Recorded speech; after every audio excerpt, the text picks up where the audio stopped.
आज के इस सुरभित कालखंड में समय के शिलालेख पर हम सुनेंगे एक ऐसी वाणी जिन्होंने देश की सेवा की है। बतौर एक सांसद, बतौर एक मंत्री, हमारे पूर्व गृह राज्य मंत्री माननीय अजय मिश्र तेली साहब हमारे बीच हैं, आज के कार्यक्रम की अध्यक्षता कर रहे हैं। मैं बहुत ही सम्मान के साथ, जो कि विश्व हिंदी परिषद के एक संरक्षक हैं, मार्गदर्शक हैं, उन्हें पावन उद्बोधन के लिए आमंत्रित करती हूँ। माननीय तेली साहब।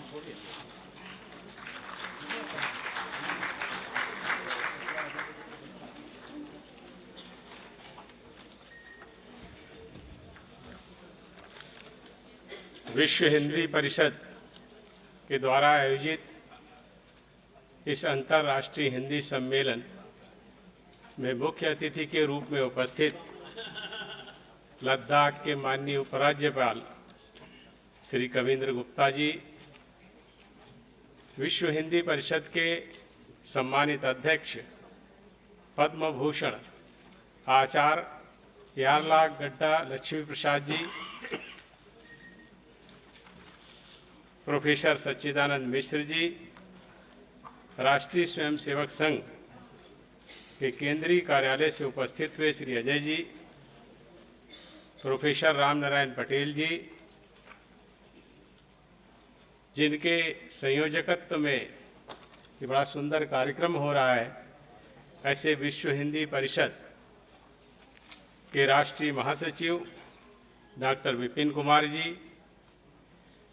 कार्यक्रम में उपस्थित भारत के सभी प्रदेशों से आए हुए और विश्व के कई देशों से यहाँ आए हुए सभी सम्मानित भाइयों और बहनों, पत्रकार और छायाकार मित्रों, विश्व हिंदी परिषद, जैसे अभी विपिन कुमार जी ने अपने उद्बोधन में बताया था और जैसा मैं यहाँ पर देख रहा हूँ, उस दृष्टि से न केवल राजभाषा, अपने देश की भाषाओं, क्षेत्रीय भाषाओं के साथ साथ भारत की संस्कृति, भारत के महापुरुषों और जिन्होंने समय समय पर राष्ट्र को एक ऐसे चिंतन दिए हैं, ऐसे दर्शन दिए हैं जो राष्ट्र निर्माण में सहयोगी हुए हैं, ऐसे कार्यक्रमों को आयोजित करने के लिए मैं विश्व हिंदी परिषद के सम्मानित अध्यक्ष और महासचिव और उनके सभी साथियों को बहुत बहुत अभिनंदन करता हूं, उनका स्वागत करता हूं। अभी मुझसे पूर्व कई वक्ताओं ने पंडित दीनदयाल उपाध्याय जी के विषय में बहुत चर्चा की है और बड़े अच्छे तरह से उनके दर्शन, उनके चरित्र, इन सब बातों को आपके बीच में रखा है। मैं भी मंच पर जब उपस्थित था तो शायद प्रोफेसर राम नारायण पटेल जी ने बोला या सच्चिदानंद जी ने बोला था कि एकात्म मानव दर्शन के 60 वर्ष पूरे हो गए। पंडित दीनदयाल उपाध्याय जी हमारे बीच में 11 फरवरी 1968 में हमारे बीच से चले गए थे। इतने लंबे समय के बाद भी उनकी प्रासंगिकता और उनकी स्वीकार्यता, उसके विषय में मैं यही मंच पर बैठ करके सोच रहा था, तो ऐसी क्या बात है कि पंडित दीनदयाल उपाध्याय जी के विचार आज भी उतने ही प्रासंगिक हैं, उनका दर्शन आज भी राष्ट्र का मार्गदर्शन कर रहा है। तो मुझे ऐसे लगा कि उन्होंने जो विचार और दर्शन दिया है, उसमें जो समग्रता है, जो उनके विचारों में एक संतुलन है और उनके विचार सस्टेनेबल है, सतत है, आज भी उतने ही स्वाभाविक रूप से स्वीकार्य हैं जब शायद उन्होंने इन विचारों को अपने भाषणों और लेखों के माध्यम से व्यक्त किया होगा। उस दृष्टि से मुझे लगता है कि उनका जो व्यापक चिंतन था, उसमें जो सततता थी, जो स्वीकार्यता आज हम देख रहे हैं, उसका सबसे बड़ा कारण उनके समग्र और संतुलित विचारों के साथ साथ लगातार होना, निरंतर होना। और ये उन्होंने अपने प्रारंभिक काल में ही इस बात को कहा था। उनके विषय में बहुत सारी चर्चाएं हैं, लेकिन राष्ट्रीय स्वयंसेवक संघ जिसमें वो प्रचारक के रूप में जुड़े, बहुत अच्छे छात्र थे, बहुत अच्छे विद्यार्थी थे और बौद्धिक रूप से उनका चिंतन समय से आगे था। 1937 में ही सुंदर सिंह भंडारी, जो हमारे राष्ट्रीय स्वयंसेवक संघ के वरिष्ठ प्रचारक थे, उस समय उनके सहपाठी थे और दोनों लोगों ने विद्यार्थी काल में ही ये तय किया कि हम सबको राष्ट्र की सेवा ही हमारा लक्ष्य होना चाहिए। और उसके बाद वो निरंतर डॉक्टर हेडगेवार साहब, हमारे देवरस साहब, उनके संपर्क में आए और ये जान करके बड़ा एक तरह से, अगर हम सब देखते हैं अपने स्वार्थ के लिए जो लोग काम करते हैं, उनको ये बहुत अजीब सा लगेगा कि एक इतना अच्छा विद्यार्थी जिसने सारी परीक्षाएं प्रथम श्रेणी में उत्तीर्ण की, लेकिन उन्होंने सारा 37 से 42 तक का जो उनका 5 वर्ष था, उस दौरान उनके मन में जो चिंतन आया, उस दृष्टि से उन्होंने 1942 में ये तय कर लिया कि हम अपना पूरा जीवन राष्ट्र को समर्पित करेंगे। और ये संकल्प लेकर के वो नागपुर चले गए और राष्ट्रीय स्वयंसेवक संघ के जो हमारे डॉक्टर हेडगेवार साहब थे और दूसरे जो हमारे पदाधिकारी थे, उनके सामने उन्होंने ये कह दिया कि हम अपना पूरा जीवन आज से राष्ट्र को समर्पित कर रहे हैं, और वो प्रचारक बन गए।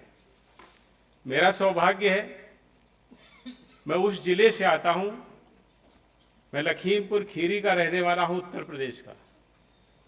पंडित दीनदयाल उपाध्याय सबसे पहले जिला प्रचारक के रूप में लखीमपुर के ही जिला प्रचारक बने थे। उसके बाद उनका जिस तरह से 1951 में वो फिर राजनीति में आए, ये सब चीजें आप लोगों की जानकारी में है। लेकिन राजनीति में भी उनकी, राजनीति में तो थे, लेकिन राजनीति से ज्यादा उनकी स्वीकार्यता एक दार्शनिक, एक सामाजिक कार्यकर्ता के रूप में थी। वो ऋषि तुल्य नेता थे जिनका चिंतन बहुत समग्र था। अभी बहुत सारे साथियों ने इस बात की यहाँ पर चर्चा की है, और जो आज विषय भी विश्व हिंदी परिषद ने दिया है, मानव और राष्ट्रीयता, उनके चिंतन के केंद्र बिंदु में ही मानव थे और मानव के द्वारा राष्ट्रीयता हो, ये उनका चिंतन था। उन्होंने हमेशा मानव को केंद्र में रख करके पिंड से ब्रह्मांड तक के विचार दिए हैं। उन्होंने मनुष्य की जो इच्छाएं होती हैं, धारणाएं होती हैं, धर्म, अर्थ, काम, मोक्ष, और उसको करने के लिए जो सहयोगी होता है, आपका शरीर, मन, बुद्धि और आत्मा, उसके साथ उन्होंने पिंड से लेकर के ब्रह्मांड तक का संबंध वो स्थापित करते हुए विचार दिए। उन्होंने मनुष्य से परिवार, परिवार से समाज, समाज से राष्ट्र, और राष्ट्र से विश्व, और विश्व से ब्रह्मांड, ये एक समग्र विचार उन्होंने दिया। वो राजनीति में भी चाहते थे कि शुचिता, और उनका ऐसे मानना था कि यदि मन, कर्म और वचन में शुद्धता होती है तो राजनीति भी सात्विक हो जाती है। यदि हमारी कथनी और करनी में अंतर नहीं होता है तो राजनीति में भी शुचिता होती है। वो जब जनसंघ राजनीतिक दल के महासचिव के रूप में काम कर रहे थे, उन्होंने अपनी पार्टी को हमेशा समझौतावादी राजनीति से बचाए रखा। इसके कारण बहुत सारे उनके जो समकालीन राजनेता थे, वो ये कहते थे इनके अंदर तो राजनीतिक महत्वाकांक्षा ही नहीं है। और राजनीतिक महत्वाकांक्षा है ही नहीं, तो ये राजनेता है या सामाजिक कार्यकर्ता है। ये उनके लिए हमेशा कहा जाता था कि एक ऐसा व्यक्ति जिसके अंदर राजनीतिक महत्वाकांक्षा नहीं है और एक राजनीतिक दल जिसका आधार केवल लोक मंगल और राष्ट्र का कल्याण है, उस दृष्टि से जो काम कर रहा है वो कितने कठिन परिस्थितियों में और एक चुनौतीपूर्ण सिद्धांत और लक्ष्य, उन्होंने बहुत सारे ऐसे सिद्धांतों को बनाया और अपने जीवन काल में उन्होंने कभी भी अपने राजनीतिक दल को समझौतावादी नहीं होने दिया। उनका ये मानना था कि राजनीति में समझौता अराजकता को बढ़ावा देता है, और उस दृष्टि से वो हमेशा काम करते थे। उन्होंने, जैसे मैंने कहा कि उनकी राजनीति का आधार लोक मंगल और राष्ट्र कल्याण था। उन्होंने जो भारत को समझा, भारत के बारे में जो उन्होंने संबंध स्थापित किया, वो उन्होंने इस तरह से देखा कि भारत एक धार्मिक, आध्यात्मिक और सांस्कृतिक सनातन पुंज है। अभी एक पूर्व वक्ता ने कहा, मैं नाम भूल गया, तो उन्होंने ये कहा कि सनातन पुंज है, माने जो अभी कृष्ण जी का हाँ जिक्र करते हुए किसी ने बोला था कि गीता में, आपने यहाँ सच्चिदानंद जी ने कहा, तो वास्तव में ज्ञान और परंपराएं सनातन है, संस्कृति सनातन है।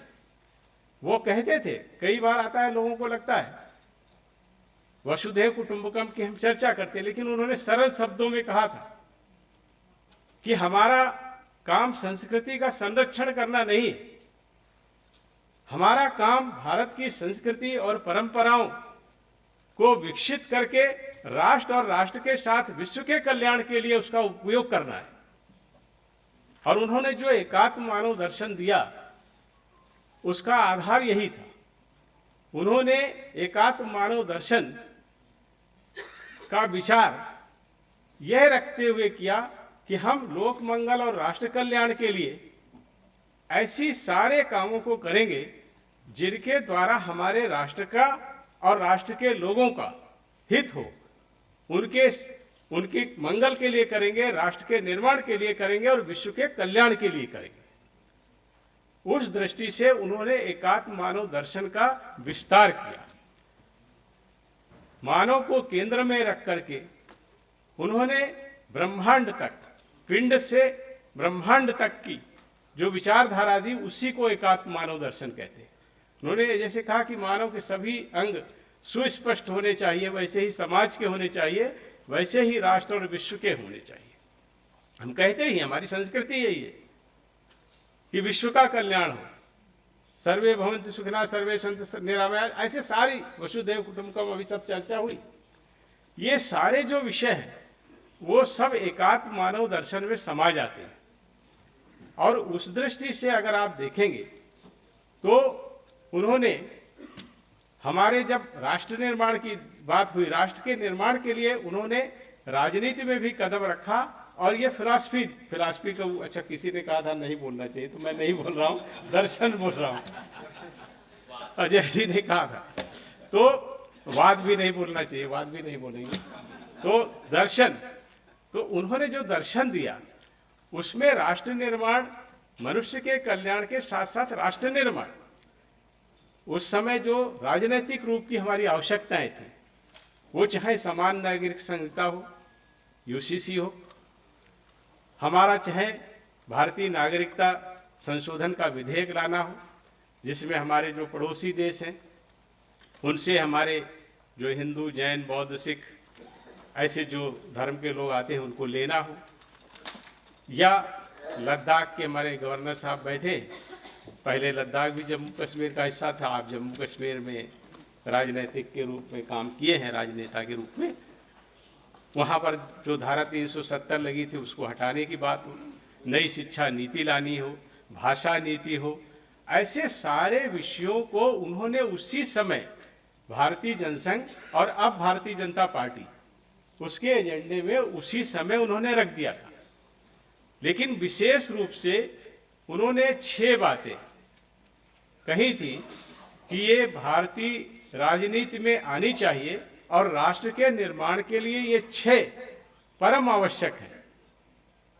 एकात्म मानव दर्शन के साथ उन्होंने जो अंत्योदय का लक्ष्य तय किया था, जैसे गांधी जी सर्वोदय की बात करते थे, लेकिन पंडित दीनदयाल उपाध्याय अंत्योदय की बात करते थे। उन्होंने एक लक्ष्य रखा था कि इस देश में रहने वाले सभी लोग, जिनकी जो सामान्य आवश्यकताएं हैं वो परिपूर्ण हो, सबके पास घर, मकान, बिजली, पानी, सड़क, स्कूल, अस्पताल, ऐसी सारी सुविधाएं सबके पास हों, ये लोग का कल्याण हो, लोग सुखी हो, ये उनका पहला लक्ष्य था और उसके माध्यम से उन्होंने अंत्योदय की बात की थी। दूसरी बात उन्होंने कही थी कि हमारी आत्मनिर्भर रक्षा नीति होनी चाहिए। हमारे देश की सीमाओं की सुरक्षा के लिए हम पूरी तरह से आत्मनिर्भर हैं। तीसरी बात उन्होंने ये कही थी कि हमारे देश की आंतरिक सुरक्षा इतनी सशक्त होनी चाहिए कि हमारे देश के सभी नागरिकों की जान, माल और सम्मान की सुरक्षा हम सुनिश्चित कर सकें। चौथी बात उन्होंने कही थी कि हमारी अर्थनीति ऐसी होनी चाहिए जो हमारे देश की प्रकृति के अनुसार, हमारी परंपराओं के अनुसार हमारे अनुकूल हो। ऐसी अर्थनीति होनी चाहिए और वैसी अर्थनीति के माध्यम से हम एक ऐसे सशक्त राष्ट्र बने जो आर्थिक रूप से पूरी तरह से स्वनिर्भर हो। पांचवी बात उन्होंने कही थी कि हमारी संस्कृति, हमारी परंपराएं, हमारे ज्ञान का इतिहास ये बहुत समृद्ध है। उस दृष्टि से उनका ये सोच था कि हमारी विदेश नीति ऐसी होनी चाहिए कि हम अपने देश के हितों का ख्याल रखते हुए, उनको अपने ध्यान में रखते हुए, अपनी विदेश नीति के माध्यम से विश्व के कल्याण के लिए जो भी बात हमको कहना उचित हो वही बात हम कहेंगे। हम अपने राष्ट्र के अनुकूल विदेश नीति को अपनाएंगे। ये पांचवी बात उन्होंने कही थी। और छठी बात जो मैंने शुरुआत में कहा, उन्होंने कहा संस्कृति का संरक्षण करना नहीं है, भारत की संस्कृति, ज्ञान और परंपरा को संपूर्ण विश्व को दर्शन कराना है। ये हमारा उद्देश्य पंडित दीनदयाल उपाध्याय जी ने दिया था राष्ट्र निर्माण के लिए। और अगर आप देखेंगे तो हम देखेंगे, जब इस भाषा की बात यहां बड़े विस्तार से हुई है, मैं पंडित दीनदयाल उपाध्याय जी को ही कोट करके कहना चाहता हूं। उन्होंने अपने व्याख्यानों और अपने लेखों में कहा है कि स्वभाषा ही हमारे लिए व्यवहारिक होती है और हमारे राष्ट्रीय स्वाभिमान के लिए जरूरी होती है। उन्होंने ये कहा था कि पूर्व में जिस तरह से हमारे देश में एक संपर्क भाषा के रूप में हिंदी का सदुपयोग हुआ था, उन्होंने ही लिखा है उन्होंने ही ये लिखा है कि थोड़े से चर्चा के बाद, विरोध के बाद इस देश में संविधान सभा ने ये मान लिया कि हमारे देश की राजभाषा हिंदी होगी। उसको स्वीकार कर लिया गया, क्योंकि कोई एक भाषा ऐसी नहीं थी जो राष्ट्रीय भाषा कही जाए। पहले शब्द था राष्ट्रीय भाषा, लेकिन स्वीकार करते समय राजभाषा कहा गया। ये मैं नहीं कह रहा हूं, पंडित दीनदयाल उपाध्याय जी ने जो लिखा है मैं उन्हीं को कोट करके कह रहा हूं। उन्होंने लिखा है कि मैं ऐसा समझ रहा हूं कि राष्ट्रीय भाषा के रूप में जो राजभाषा शब्द उपयोग किया गया है, इसका अर्थ यह है कि हमारे देश में बोली जाने वाली सारी भाषाएं हमारी राष्ट्रीय भाषाएं हैं, लेकिन हमारे कामकाज और संपर्क की भाषा हिंदी है, वो पूरे राष्ट्र में काम करेगी, इसलिए उसको राजभाषा देश की कहा गया। और हमारी सारी जो राष्ट्रीय भाषाएं हैं, जो क्षेत्रीय भाषाएं जिनको कहें, ये सब अपने अपने प्रदेशों में राजभाषा के रूप में उपयोग की जाएंगी। उसी में उन्होंने पीड़ा व्यक्त की है।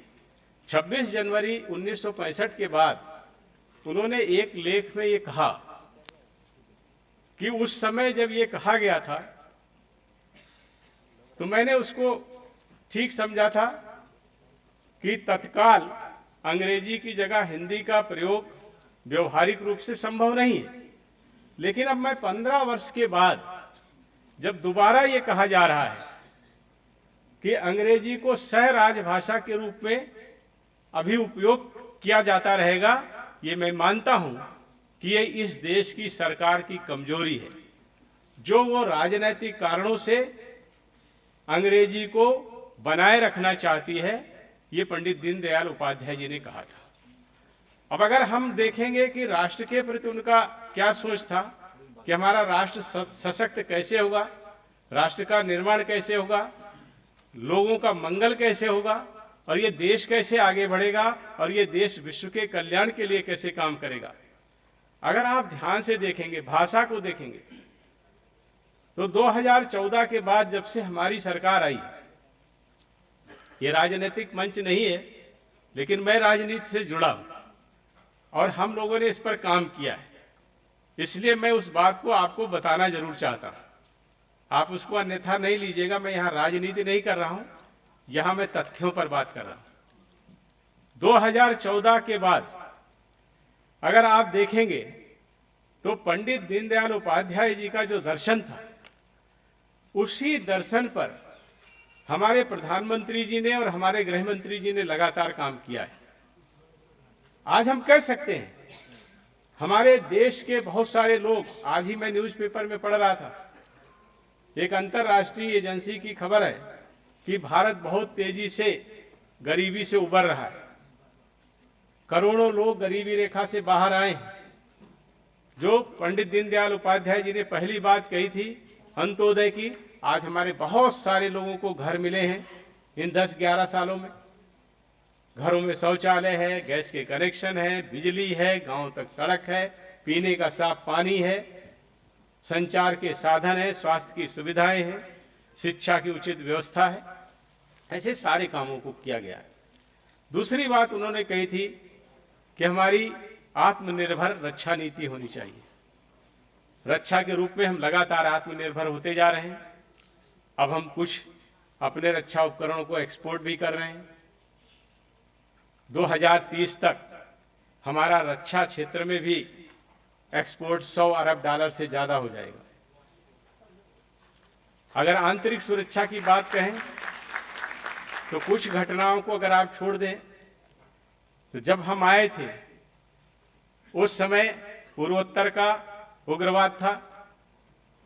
इस देश के कई राज्यों में माओवाद था और सीमाओं पर आतंकवाद था। लेकिन हमारे गृह मंत्री जी ने जिस तरह से चुनौतियों को स्वीकार किया, योजनाएं बनाई, कड़ी मेहनत के द्वारा उन लक्ष्यों को प्राप्त किया, और आज हम कह सकते हैं कि हमने उग्रवाद पर भी विकास के कारण नियंत्रण किया है। माओवाद 31 मार्च 2026 तक इस देश से पूर्ण रूप से समाप्त हो जाएगा और आतंकवाद पर भी हमारा नियंत्रण है। देश के लोगों की संपत्ति और सम्मान की सुरक्षा के लिए हमारी सरकार ने काम किया। चौथी बात अगर आप कहें तो पंडित दीनदयाल उपाध्याय जी ने कहा था कि हमारी आत्मनिर्भर आर्थिक दशा भी होनी चाहिए। कोविड का एक बहुत खराब काल था, आपने उस दौरान भी देखा। भारत की अर्थव्यवस्था वैसे बहुत मजबूत है। हमारी बहुत सारी बहनें यहाँ पर बैठी हैं।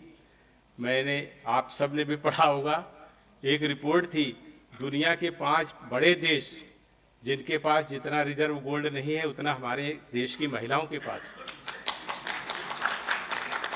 हाँ, सही बात।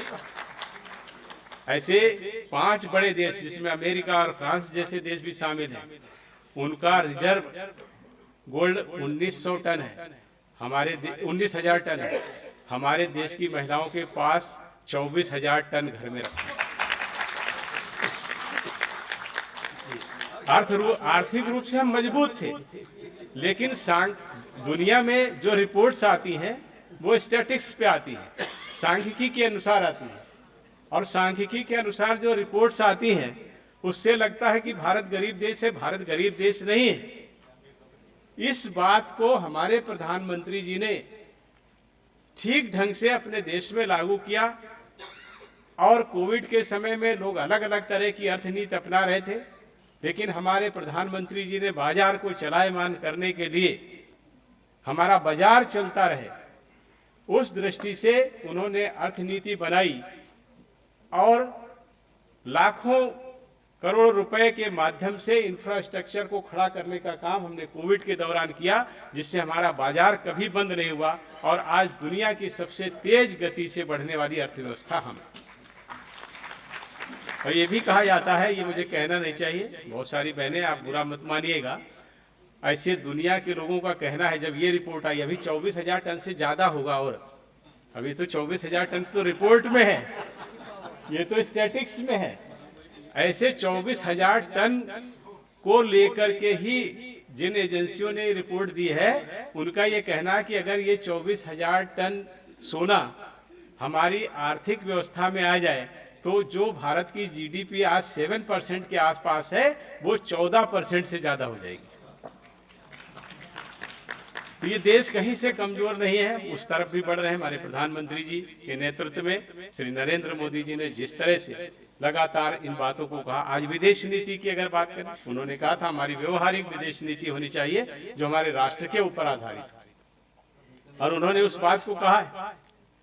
आज हमारी विदेश नीति के चर्चे पूरी दुनिया में होते हैं।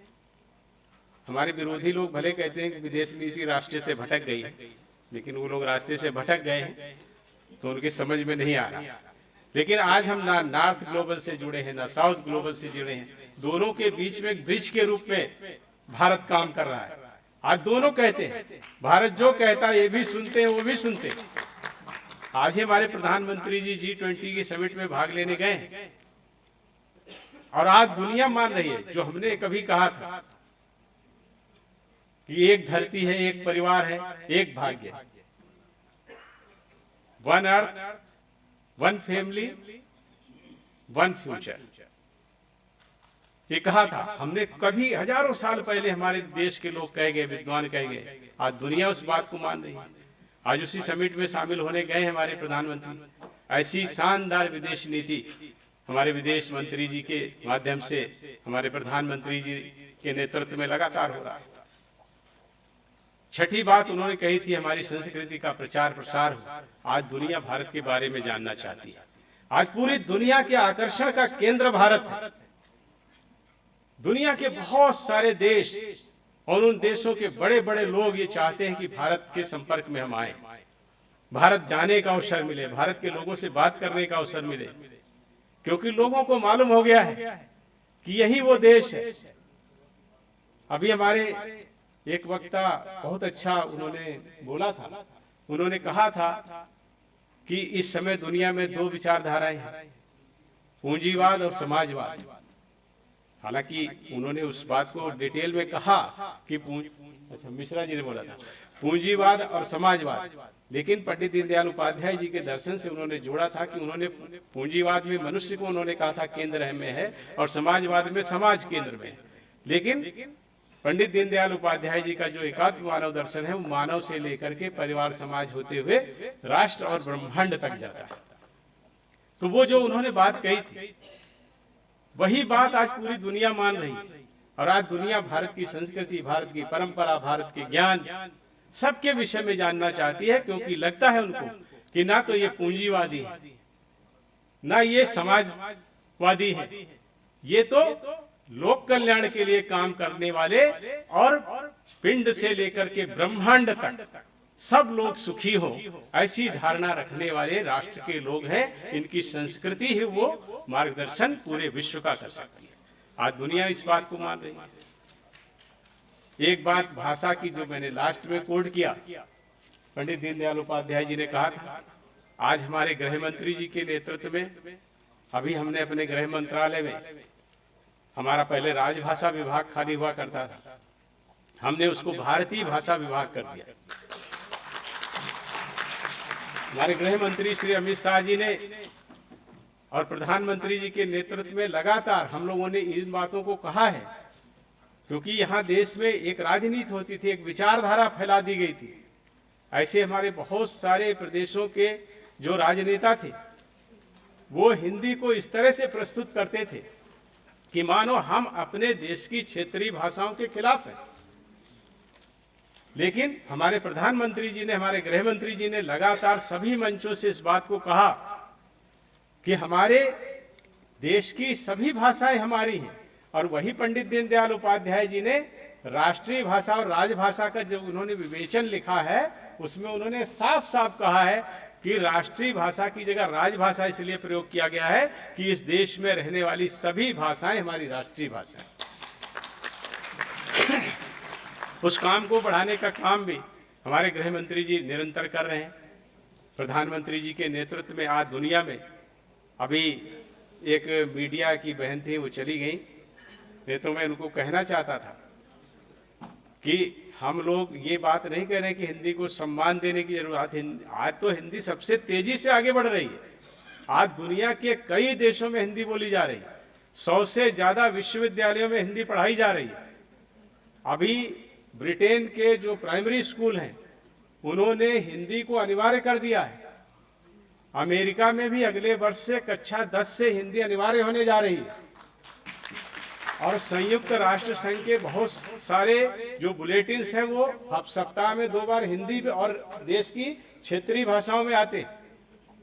ये भारत का बढ़ता हुआ वर्चस्व है। इस दृष्टि से अगर हम आप देखेंगे तो कहीं पर भी हम लोग पीछे नहीं हैं। माननीय प्रधानमंत्री श्री नरेंद्र मोदी जी के नेतृत्व में हम लगातार आगे बढ़ रहे हैं। उन्होंने नई शिक्षा नीति बनाई।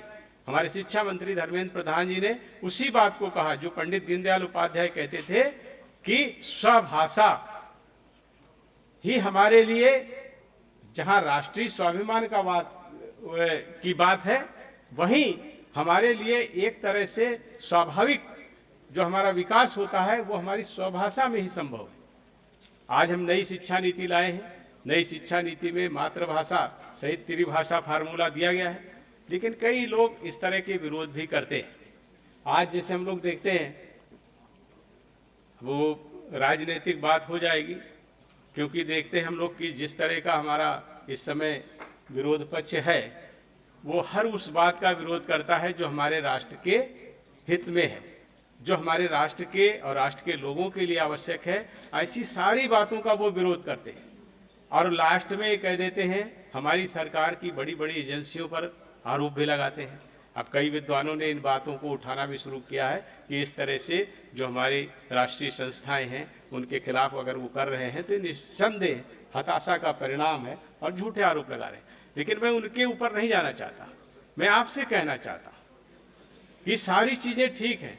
ये राष्ट्र तैयार है, राष्ट्र के लोग तैयार हैं। आप दुनिया के कई देशों से आए हुए लोग भी यहाँ हैं, हमारे देश के लोग भी। अभी विपिन जी ने भी कहा था कि विकसित भारत 2047 ये हमारा संकल्प है, हमारा लक्ष्य है। लेकिन ये लक्ष्य कोई एक व्यक्ति नहीं पाएगा। प्रधानमंत्री जब 2014 में आए थे, वो हमारे बहुत विद्वान प्रधानमंत्री हैं। जब बोलना होता है, जो बोलना होता है तभी बोलते हैं। उन्होंने पहले कहा था सबका साथ सबका विकास, फिर उन्होंने कहा था सबका साथ सबका विकास सबका विश्वास, और अब क्या कहा है? सबका साथ सबका विकास सबका विश्वास के साथ क्या जोड़ा है? सबका प्रयास। उस सब में आप लोग भी हैं। मैं आप सबका आह्वान करता हूं कि विकसित भारत के संकल्प को पूरा करने के लिए आप सब लोग भी प्रयास प्रारंभ करिए, राष्ट्र के निर्माण में अपना योगदान करिए। आप सब यहाँ पर आए, मैं आप सबका अभिनंदन करता हूँ, स्वागत करता हूँ। यहाँ बुला करके मुझे जो सम्मान दिया उसके लिए आभार व्यक्त करता हूँ। और माननीय लक्ष्मी प्रसाद जी और हमारे विपिन कुमार जी और उनकी टीम के सभी लोगों का बहुत बहुत आभार व्यक्त करता हूँ। धन्यवाद, नमस्कार। माननीय अजय जी, एक छोटा सा निवेदन है आपसे। आपने एक बहुत विशेष बात बताई और पता नहीं वो कहाँ से है, लेकिन सत्य होगा ये पता है। महिलाओं ने हमें इतना स्वर्ण भंडार दिया है, तो मैं आपसे निवेदन करता हूं कि एक बार महिलाओं के सम्मान में ताली जरूर हो जाए। हम लोगों ने दूसरा एक छोटा निवेदन रह गया कि कम से कम जाते जाते आप राजनीति से संबंधित हैं, और जो व्यक्ति जिससे संबंधित होता है वो अलग अपने आप को कदापि नहीं कर सकता। तो ये भरोसा दिला दीजिए कि वो धन उन्हीं के पास रहेगा। देखिए ऐसे ना 100% उन्हीं के पास रहेगा, 100% उन्हीं के पास रहेगा। एक मिनट बहन जी, एक मिनट। 100% उन्हीं के पास रहेगा। मैं चूंकि विषय बड़ा हो जाता उसलिए मैंने उस बात को नहीं कहा, लेकिन हमारे प्रधानमंत्री जी ने महिला सशक्तिकरण के लिए पिछले 11 वर्षों में बहुत काम किया है। महिलाएं इस देश में हमेशा पूजनीय हैं। महिलाएं इस देश की निर्माणकर्ता भी हैं, महिलाएं इस देश की ताकत भी हैं। इस दृष्टि से महिलाओं के सम्मान के लिए जो भी संभव होगा ये सरकार करेगी। महिला सशक्तिकरण के साथ साथ हम महिलाओं के सम्मान के लिए सदैव तत्पर हैं। आप सबका बहुत बहुत धन्यवाद। सोने का रेट कम